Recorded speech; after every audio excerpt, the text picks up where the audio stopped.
स्वागत है आपका हमारे YouTube चैनल साइकोलॉजी नॉलेज में। इस वीडियो का विषय है स्कैक्टर सिंगर का संवेग सिद्धांत। चलिए शुरू करते हैं। ये रहे Stanley scatter and Jerome singer. चलिए शुरू करते हैं कि पहले जो हमारे दो सिद्धांत थे, जेम्स लेंज और कैनन बार्ड। अब ये तीसरा सिद्धांत क्यों आया, यानी ये तीसरी थ्योरी क्यों आई?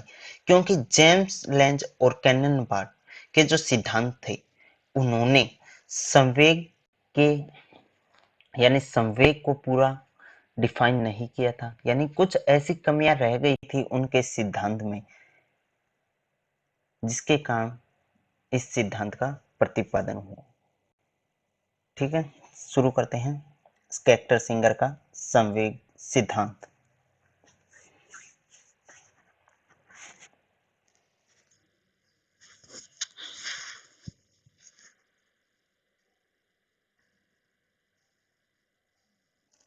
संवेगों के संज्ञानात्मक आधार, यानी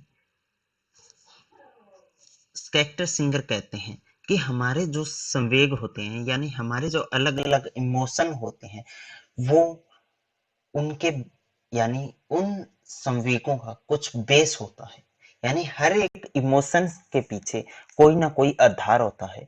इसलिए स्कैक्टर सिंगर ने कहा है कि संवेगों के संज्ञानात्मक आधार होते हैं, यानी cognitive basis of emotions.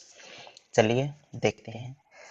James length और कैनन बार्ड के सिद्धांत ने संवेगों की व्याख्या शारीरिक परिवर्तन, आंतरिक और बाहरी के दृष्टिकोण से की है। यानी जेम्स लेंज और कैनन बार्ड के जो सिद्धांत थे, इन्होंने क्या किया था कि इन्होंने सिर्फ दो ही चीजों पर बल दिया। कौन कौन से चीजों पर? शारीरिक परिवर्तनों पर। एक आंतरिक शारीरिक परिवर्तन और दूसरे थे बाहरी शारीरिक परिवर्तन। यानी जेम्स लेंज और कैनन बार्ड के जो सिद्धांत थे, इन दोनों ने सिर्फ शारीरिक परिवर्तनों के दृष्टिकोण पर ही जोर दिया। जेम्स लेंज ने संवेगों को कारण प्रभाव संबंध के रूप में बताया है। यानी जेम्स लेंज का जो सिद्धांत था, कारण प्रभाव सिद्धांत, यानी जो संवेग थे वे कारण और प्रभाव के संबंध में हमें प्रस्तुत होते थे। जबकि कैनन बार्ड ने संवेगों को थैलेमस के साथ जैविक आधारित प्रतिक्रियाओं की मध्यस्थता के रूप में बताया। यानी कैनन बार्ड बता रहे थे कि जो हमारे संवेग होते हैं, वो थैलेमस के साथ साथ जो हमारी बायोलॉजिक आधारित प्रतिक्रियाएं होती है, उनके मीडिएटर के रूप में बताया है। ठीक है, यानी जो संवेग कैनन बार्ड बता रहे हैं कि संवेग कैसे होते हैं, यानी एक तो हमारी जैविक प्रतिक्रियाएं होती है और इसमें मेन रोल होता है थैलेमस का। ठीक है, इन दोनों सिद्धांतों ने संज्ञानात्मक और मानसिक प्रतिक्रियाओं की भूमिका को काफी हद तक नजरअंदाज किया है। मतलब कि जेम्स लेंज और कैनन बार्ड का जो सिद्धांत था, इन दोनों ने अपने सिद्धांतों में कहीं भी संज्ञानात्मक यानी कोग्निटिव और मानसिक प्रतिक्रियाएं, यानी जो अपने माइंड के अंदर चलती रहती जो प्रतिक्रियाएं हैं, उनकी भूमिका को, यानी जेम्स लेंज और कैनन बार्ड का सिद्धांत सिर्फ शारीरिक परिवर्तनों पर ही बल देता है। ठीक है, इन दोनों ने अपने सिद्धांतों में संज्ञानात्मक और जो अपनी मानसिक प्रतिक्रियाएं हैं, इन दोनों की भूमिका का कहीं भी जिक्र नहीं किया है। संवेगात्मक अनुभवों में अंतर की व्याख्या करने के लिए दोनों सिद्धांत पर्याप्त नहीं थे। यानी जो अपने इमोशनल एक्सपीरियंस है, उनमें अलग अलग अंतर होते हैं, इनकी व्याख्या इन दोनों सिद्धांतों ने नहीं की थी। यानी स्कैक्टर सिंगर कह रहे हैं कि जो हमारे संवेगात्मक अनुभव होते हैं, उनमें अलग अलग अंतर होते हैं। ठीक है, तो जेम्स लेंज और कैनन बार्ड ने इन अनुभवों के अंतर की व्याख्या कहीं भी नहीं की थी। चलिए आगे।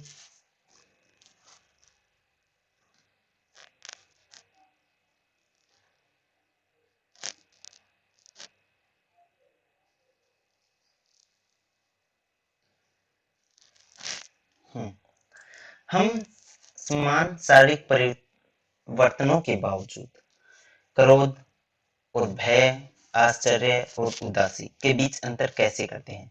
यानी हमारे जो शारीरिक परिवर्तन होते हैं वे लगभग एक समान यानी एक जैसे होते हैं, और क्रोध और भय, आश्चर्य और उदासी के बीच हम अंतर कैसे कर सकते हैं। यानी क्रोध में क्या होगा, हमारी आंखें लाल होगी, हमारी जो भौहें होगी वो ऊपर चढ़ी होगी, भय में हमें डर का अनुभव हो गया, आश्चर्य में हमारे फेशियल एक्सप्रेशन अलग होंगे, उदासी में हमारे फेशियल एक्सप्रेशन अलग होंगे। जो स्कैक्टर सिंगर कह रहे हैं कि इन सभी जो हमारे शारीरिक परिवर्तन होते हैं वो लगभग एक समान होते हैं, परंतु उनके बीच कुछ ना कुछ अंतर होता है। आगे देखिए, संवेगों की व्याख्या और फलस्वरूप उन्हें लेबल करना एक संज्ञानात्मक गतिविधि होती है। यानी जो हमारे संवेग होते हैं उनकी एक्सप्लेनेशन करना और उन्हें देखकर उनका एक नाम देना, यानी उन पर एक लेबल लगाना हमारी कॉग्निटिव गतिविधि होती है, यानी हमारी संज्ञानात्मक गतिविधि होती है, जो जेम्स लैंग और कैनन बार्ड के सिद्धांतों में हमें कहीं देखने को नहीं मिलता। यानी स्कैक्टर सिंगर कह रहे हैं कि जो हमारे संवेग होते हैं उनकी व्याख्या करके हम उन पर एक लेबल लगाते हैं, और इन यानी संवेगों की व्याख्या करना और उनको एक नाम यानी एक लेबल देना, ये हमारी एक संज्ञानात्मक गतिविधि है। यानी जो जेम्स लैंज और कैनन बार्ड के सिद्धांतों में हमें कहीं भी देखने को नहीं मिली है। देखिए, इससे नीचे एक चित्र दिया गया है, इससे देखिए, यानी हमारे सामने एक स्टिमुलस है, यानी ग्रोइंग डॉग, यानी एक घुर्राता हुआ कुत्ता। इससे क्या होगा, यानी हमारे फिजियोलॉजिकल अराउजल, मतलब हमारे जो इंटरनल पार्ट है उनमें चेंज होगा, यानी हमारी हार्ट बीट इंक्रीज होगी। यानी हार्ट बीट इंक्रीज होगी तो उसको हम एक कोग्निटिव लेवल देंगे। यानी क्या हुआ, यानी हम कुत्ते को देखकर क्या होते हैं कि हमारी हार्ट बीट तेज हो जाती है, और उसे देखकर हम उस संवेग को एक लेवल देते हैं कि ये कुत्ता है, ये गुर्रा रहा है, तो क्या हमें हमें क्या लग रहा है कि हमें डर का अनुभव हो रहा है। यानी हमारी जो प्रोसेस है वो पूरी कोग्निटिव लेवल पर डिपेंड करती है, यानी इस सिचुएशन को हम क्या नाम देंगे, ठीक है, वो होता है कोग्निटिव लेवल। ठीक है, तो हम उसको कोग्निटिव लेवल देंगे, इसके बाद हमें क्या होगा, इमोशन का अनुभव होगा, यानी डर का अनुभव होगा।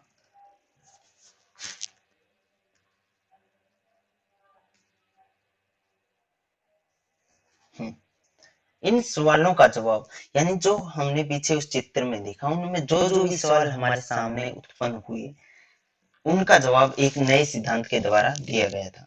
यानी जेम्स लैंज और कैनन बार्ड ने हमारे सामने जो जो भी क्वेश्चन हमारे उभर के आए उन सभी सवालों का जवाब इस नए सिद्धांत द्वारा दिया गया, जिसे स्टैनली स्कैक्टर और जेरोम सिंगर 1962 यानी 1962 में प्रस्तावित किया गया था। यानी इस नए सिद्धांत का प्रतिपादन 1962 में हुआ। यानी इस सिद्धांत को किसने दिया, स्टैनली स्कैक्टर और जेरोम सिंगर ने। यह सिद्धांत संज्ञानात्मक उत्तेजना यानी कोग्निटिव अराउजल सिद्धांत या संवेगों के दो कारक सिद्धांत के रूप में जाना जाता है। यानी इस सिद्धांत के बहुत से नाम हैं, जैसे scatter singer theory of emotion, cognitive arousal theory, two factor theory. ठीक है, इस सिद्धांत के अनुसार संवेगों में दो घटक होते हैं। यानी स्कैक्टर सिंगर कह रहे हैं कि हमारा जो सिद्धांत है इसमें हमारे जो इमोशंस होते हैं उसमें दो घटक होते हैं, अर्थात शारीरिक उत्तेजना मतलब जो हमारे फिजियोलॉजिकल अराउजल है, और संज्ञानात्मक लेवल यानी उस अराउजल के आधार पर हमें क्या महसूस हो रहा है उसको एक नाम देना, यानी जो हमारा कोग्निटिव लेवल है। यानी यह सिद्धांत सिर्फ दो चीजों पर डिपेंड करता है, यानी दो घटकों पर डिपेंड करता है। कौन कौन से घटक हैं, शारीरिक उत्तेजना यानी जो हमारे फिजियोलॉजिकल अराउजल है, और दूसरा घटक है हमारा कोग्निटिव लेवल। ठीक है, संवेगात्मक अनुभव आसपास के वातावरण से उपजे संकेतों के संदर्भ में वर्तमान मानसिक स्थिति की संचेत व्याख्या का परिणाम होते हैं। यानी जो हमारे संवेगात्मक अनुभव होते हैं, यानी हमारे इमोशनल एक्सपीरियंस होते हैं, वो कहाँ से, यानी हमारा जो आसपास का वातावरण है जिससे कुछ संकेत हमारे सामने आ रहे हैं, जो और दूसरा हमारे वर्तमान की जो मानसिक स्थिति है, उन दोनों की व्याख्या का परिणाम होते हैं। यानी जो हमारे इमोशनल एक्सपीरियंस होते हैं वो कहाँ से बनते हैं, यानी हमारे आसपास का जो वातावरण है उसमें जो भी नए नए संकेत हमारे सामने आ रहे हैं, और उन्हीं संकेतों के आधार पर हमारी जो वर्तमान की मानसिक स्थिति है उसकी व्याख्या का परिणाम होते हैं। ठीक है। शारीरिक उत्तेजना और संज्ञानात्मक लेबलिंग संवेगात्मक अनुभव से पहले लेकिन एक ही समय में होते हैं। मतलब हमारे सामने अगर कोई भी स्टिमुलस आता है, फिर क्या होता है कि फिर शारीरिक उत्तेजना और संज्ञानात्मक लेबलिंग संवेगात्मक अनुभव से पहले होते हैं लेकिन एक ही समय में होते हैं। यानी स्केक्टर सिंगर बता रहे हैं कि जब भी हमारे सामने कोई भी स्टिमुलस आता है तो उसके बाद हमारे, यानी हम क्या करते हैं, उस स्टिमुलस की इंफॉर्मेशन हमारी आंखों द्वारा हमारे मस्तिष्क तक जाती है। उसके बाद क्या होता है, यानी उसके बाद जो हमारे फिजियोलॉजिकल अराउजल है और जो संज्ञानात्मक लेबलिंग यानी कॉग्निटिव लेबलिंग है, वो दोनों काम एक ही समय में एक साथ होते हैं। ठीक है। और इसके साथ साथ जो हमारे इमोशनल एक्सपीरियंस है यानी संवेगात्मक अनुभव है, वो भी एक ही समय में होते हैं। देखिए एग्जाम्पल से, यानी हमारे साथ कोबरा आया हमारे सामने, तो इसकी इंफॉर्मेशन हमारे माइंड में गई, फिर क्या हुआ, यानी ये क्या है, शारीरिक उत्तेजना यानी फिजियोलॉजिकल अराउजल और जो हमारा कॉग्निटिव लेबलिंग, ये दोनों काम एक साथ होते हैं। इसके बाद जो हमारा संवेगात्मक अनुभव है यानी डर की अनुभूति है, वो इसके बाद होता है, यानी थोड़ा सा समय होता है, यानी लगभग ये सारा प्रोसेस एक ही साथ होता है। चलिए आगे अच्छे से एक्सप्लेन करते हैं।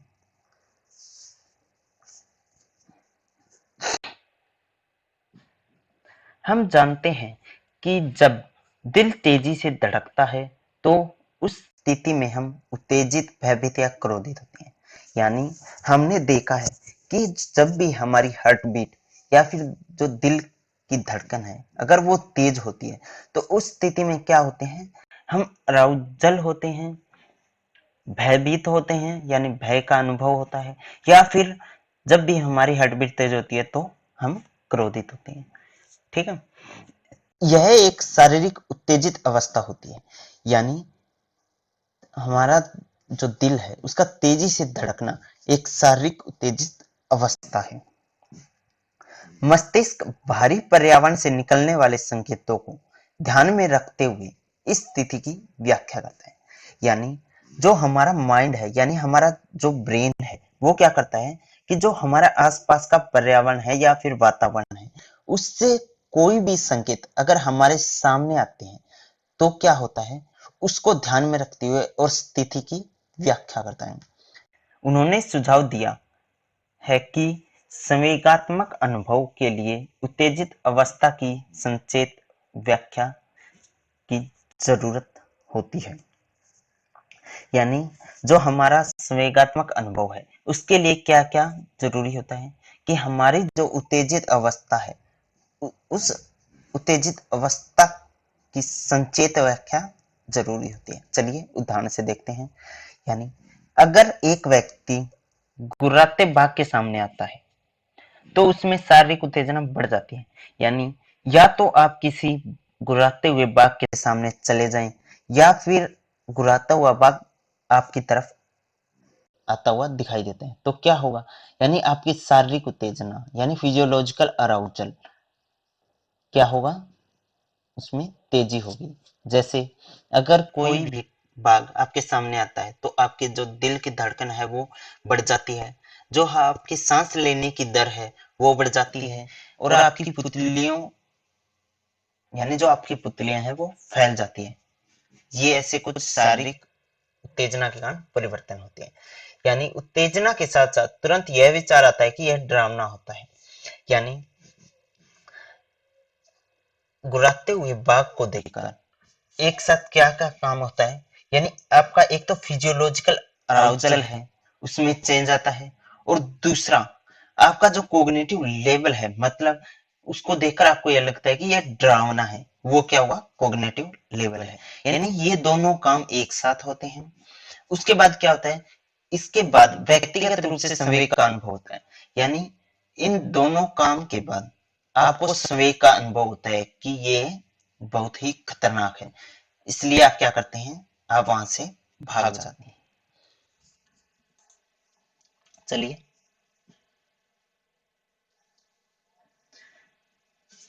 यानी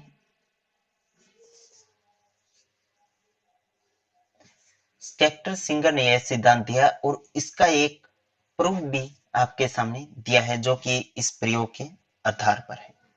चलिए देखते हैं कि क्या प्रयोग इन्होंने किया।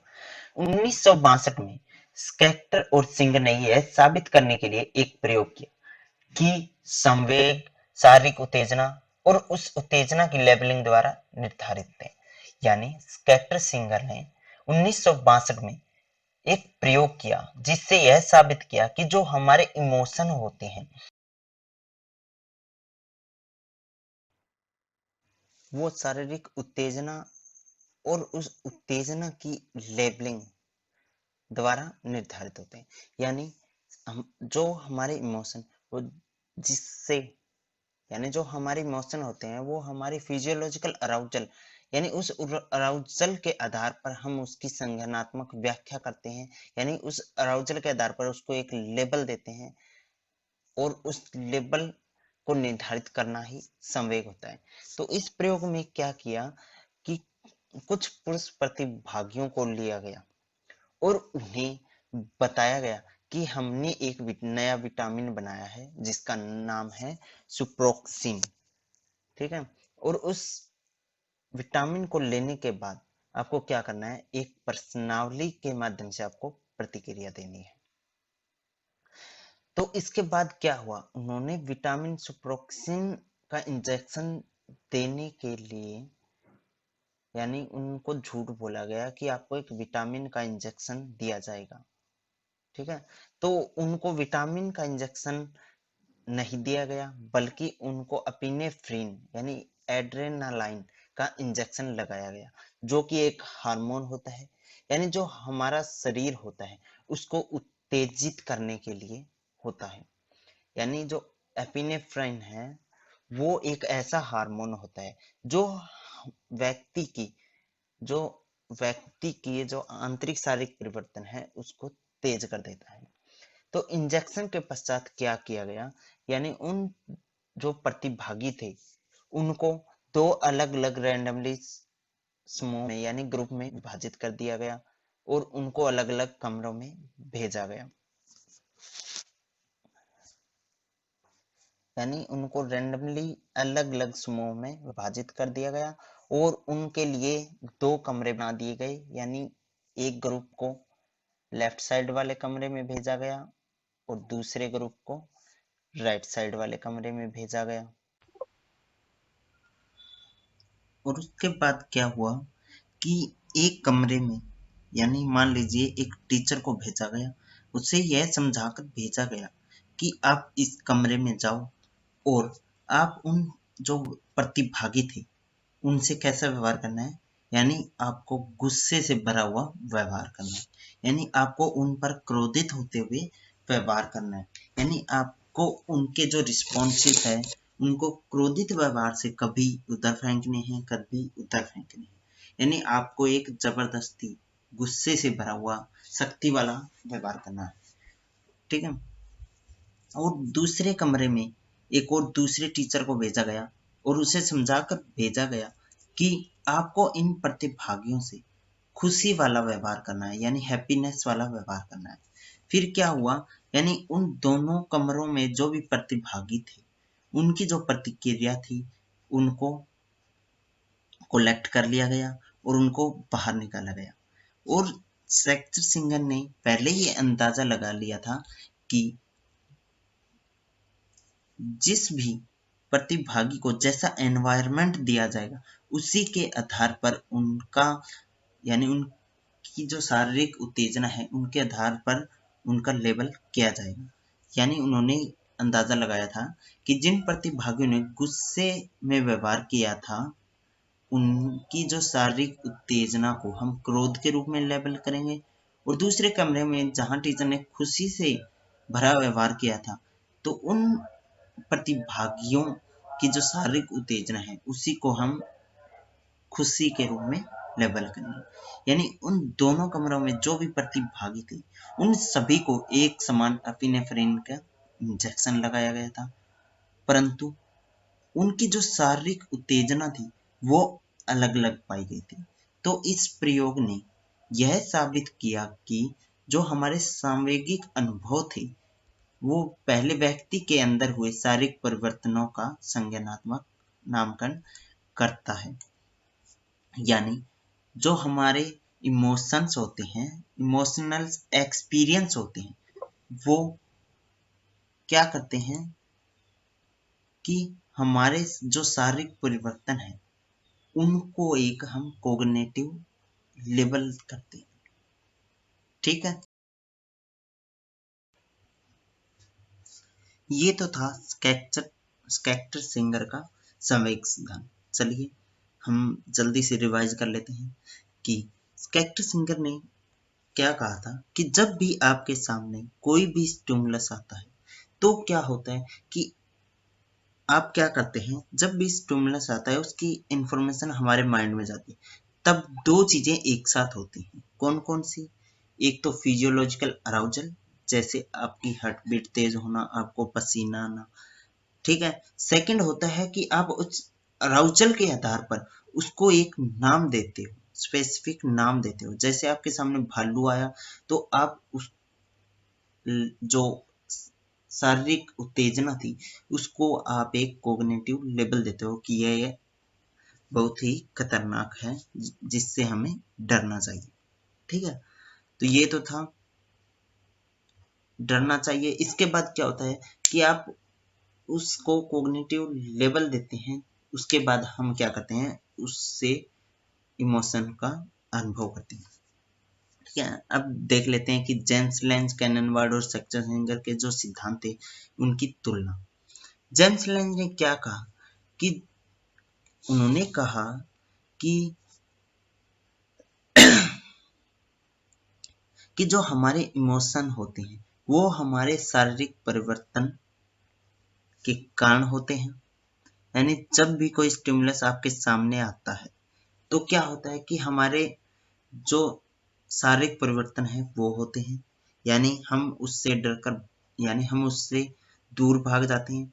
फिर क्या होता है कि हमें इमोशन का अनुभव होता है। और कैनन बार्ड ने क्या कहा कि जब भी कोई स्टिमुलस आपके सामने आता है तो क्या होता है कि जब भी कोई स्टिमुलस आपके सामने आता है तो इसकी इंफॉर्मेशन आपकी आंखों से होकर थैलेमस तक जाती है। थैलेमस क्या करता है, उसको दो भागों में डिवाइड कर देता है। कौन कौन से दो भाग? एक तो सेरेब्रल कॉर्टेक्स और दूसरा जो आपका अनुकुंभी तंत्रिका तंत्र है। तो उसके बाद आपको दो काम होता है कि सेरेब्रल कॉर्टेक्स से आपको इमोशन का अनुभव होता है और उससे आपको शारीरिक उत्तेजना का। स्कैक्टर सिंगर का जो सिद्धांत है वो यह कहता है कि आपके सामने जब भी कोई स्टिमुलस आता है तो दो चीजें एक साथ होती हैं, फिजियोलॉजिकल अराउजल और कॉग्निटिव लेवल, जिसके आधार पर हमें इमोशन का अनुभव होता है। ये तो थी जेम्स लेंज, कैनन बार्ड और स्कैक्टर सिंगर के सिद्धांत की तुलना। ठीक है, अगली वीडियो में हम बात करेंगे अभिप्रेरणा या प्रेरणा या फिर मोटिवेशन की। धन्यवाद।